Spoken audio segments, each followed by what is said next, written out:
کہ رسول اللہ صلی اللہ علیہ وسلم نے فرمایا کہ بندہ اپنی زبان سے کوئی بات نکالتا ہے، اسے اس کا اندازہ نہیں ہوتا کہ یہ کتنی اہم بات ہے، کتنی اچھی بات ہے، اللہ کو کس قدر پسند ہے، لیکن اس کی وجہ سے اللہ تعالیٰ اس کے درجات بلند کر دیتا ہے، اس کو جنت میں داخل کر دیتا ہے۔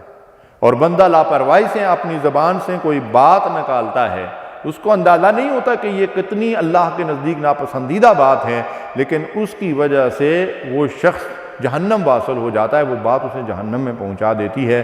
امام بخاری نے اس حدیث کو روایت کیا ہے۔ رسول کریم صلی اللہ علیہ وسلم نے ارشاد فرمایا کہ آدمی کا دین درست نہیں ہو سکتا جب تک اس کا دل درست نہ ہو، اور اس کا دل درست نہیں ہو سکتا جب تک اس کی زبان درست نہ ہو۔ ثم لتسألن یومئذ عن النعیم، پھر اس روز یعنی قیامت کے روز تم سے تمام نعمتوں کے بارے میں بات پرس ہوگی۔ ناظرین محترم، اللہ تعالیٰ نے ہمیں بے حد و حساب نعمتیں دی ہیں۔ وَإِن تَعُدُّوا نِعْمَتَ اللَّهِ لَا تُحْصُوهَا، اگر تم اللہ کی نعمتوں کو شمار کرنا چاہو تو ان کی گنتی تم نہیں کر سکتے، تمہارے بس کا کام ہی نہیں ہے۔ تو اللہ کی بے شمار نعمتوں میں سے ایک نعمت جو اللہ نے ہمیں عطا کی ہے وہ ہماری زبان ہے۔ جہاں اللہ تعالیٰ ہم سے تمام نعمتوں کے بارے میں بات پرس کرے گا، اس زبان کے بارے میں بھی اللہ تعالیٰ ہم سے بات پرس کرے گا۔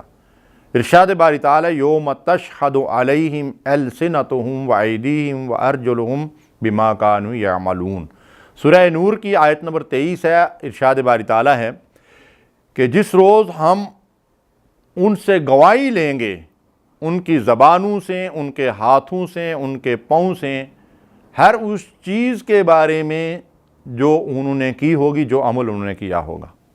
تو ہماری زبان قیامت کے دن اللہ کے حضور ان ساری باتوں کی گواہی دے گی جو باتیں ہم نے زبان سے کی ہوں گی۔ ذرا تصور کیجئے اس بات کا کہ کہیں ہم اپنی زبان کو اپنے خلاف گواہ تو نہیں بنا رہے ہیں۔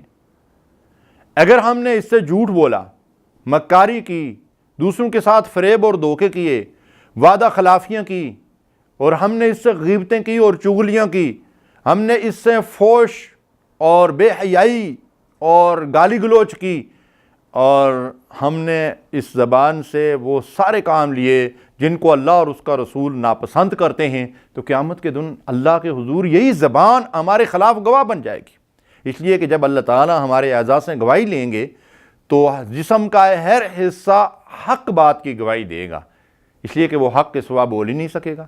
تو جو کچھ ہم نے زبان سے کیا ہوگا، کہا ہوگا، وہی زبان گواہی دے گی۔ اس لیے ہمیں ہمیشہ اس احساس کے ساتھ زبان استعمال کرنی چاہیے کہ قیامت کے دن اس کے بارے میں مجھ سے باز پرس ہوگی۔ ما یلفظ من قول الا لدیہ رقیب عتید، جو بات زبان سے نکلتی ہے ایک حاضر باش موجود ہوتا ہے، وہ لکھ لیتا ہے، اور قیامت کے دن اس کے بارے میں باز پرس ہوگی۔ اللہ تعالیٰ جب ہم سے یہ سوال کرے گا کہ میں نے تمہیں زبان گالی گلوچ کے لیے، غیبتیں کرنے کے لیے، لگائی بجائی کے لیے دی، تو ہم نے اللہ کو کیا جواب دینا ہے؟ اس لیے ہم آج اس بات کی فکر کریں اور زبان کی حفاظت کریں کہ جیسا کہ نبی صلی اللہ علیہ وسلم نے فرمایا کہ جو شخص زبان اور شرمگاہ کی حفاظت کرے میں اسے جنت کی ضمانت دیتا ہوں۔ اور زبان کو دل کا ترجمان کہا گیا ہے، زبان کو دل کا ڈھکنا کہا گیا ہے۔ یہ ڈھکنا جب کھلتا ہے تو جو کچھ دل کے اندر ہوتا ہے وہی باہر نکلتا ہے۔ اللہ کے پیغمبر سیدنا عیسیٰ علیہ السلام یروشلم کی گلیوں میں اپنے کسی حواری کے ساتھ، اپنے ساتھی کے ساتھ جا رہے تھے، آگے سے کوئی یہودی آیا اور اس نے آپ کو گالیاں نکالنا شروع کر دیں، برا بھلا کہنا شروع کر دیا۔ اللہ کے پیغمبر اس کو دعائیں دیتے رہے۔ بعد میں وہ حواری ان سے پوچھتے ہیں کہ اللہ کے پیغمبر، وہ شخص آپ کو برا بھلا کہتا ہے، گالیاں دیتا ہے، اور آپ اس کو دعائیں دے رہے ہیں؟ تو انہوں نے فرمایا کہ ہر بندہ دوسرے کو وہی کچھ دیتا ہے جو اس کے پاس ہوتا ہے۔ اس کے پاس میرے لیے گالیاں ہیں، وہ مجھے گالیاں دے رہا ہے، میرے پاس اس کے لیے دعائیں ہیں، میں اس کو دعائیں دے رہا ہوں۔ تو پیغمبروں کے دل جو ہے وہ بالکل صاف اجلے شیشے کی مانند ہوتے ہیں، تو وہ دعائیں نہیں دیں گے تو اور کیا دیں گے؟ سلام اس پر کہ جس نے گالیاں کھا کر دعائیں دی۔ اللہ کے حبیب علیہ الصلوۃ والسلام نے بھی تو گالیاں کھا کر، پتھر کھا کر، چوٹیں کھا کر، لہولہان ہو کر بھی لوگوں کے حق میں دعائیں کی، اللہم اہد قومی فانہم لا یعلمون۔ تو ہم بھی اس بات کی کوشش کریں کہ ہماری زبان سے کوئی بری بات نہ نکلے۔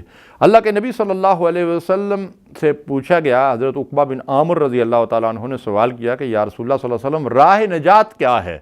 تو آپ نے فرمایا کہ اپنی زبان کو قابو میں رکھو، اپنے گھر پر قناعت کرو اور اپنے گناہوں پہ رویا کرو۔